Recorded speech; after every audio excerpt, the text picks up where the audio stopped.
Leslie joins us now with more findings from her Delta 8 investigation. So, Leslie, tell us, what did you find in the additional Delta 8 vapes that you had tested?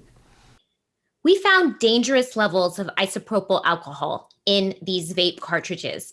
And the lab said that that came from these brands using cheap solvents to make the vapes.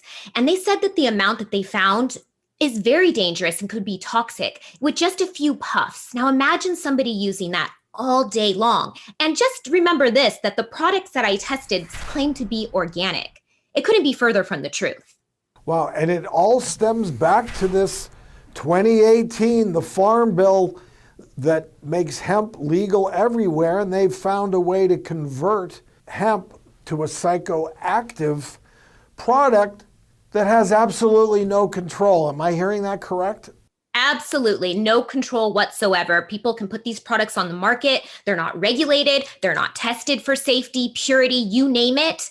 I went to a bunch of different places to buy these products that I wanted to test across the country. And I had a nice conversation with a gentleman at one of these liquor stores.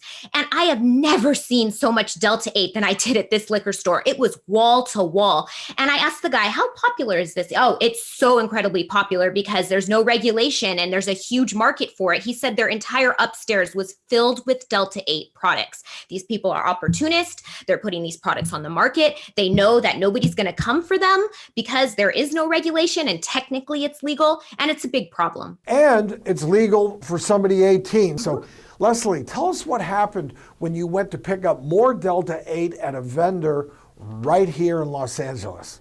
Well, like I said, I wanted to gather Delta 8 across the country. So I found a place, we called, and they exclusively sold Delta 8. And they told me they only accepted cash. So I showed up there the next day and they wouldn't let me inside. It was an apartment duplex. I kid you not a storefront, an apartment duplex. And they changed their tune on the phone. They said, we are only selling online now. I'm like, the other day you said I could come pick it up.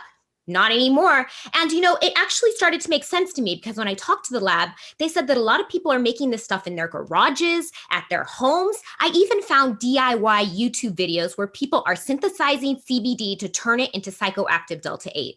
Amateur chemists. Super sketchy. Leslie, let me ask you, what's the riskiest place to buy this stuff? I'd have to say that the online marketplace is the riskiest. The reason is because nothing's traceable online, right? The website can close tomorrow. There's no traceability. If you go to a storefront or you go to a dispensary, if there's a recall, it can be traced. And that's the whole point. A lot of people complain about legal weed, that it's expensive, that it's highly taxed. Well, it's taxed for a reason because those products in legal dispensaries are vetted. They're tested. You know what you're going to get.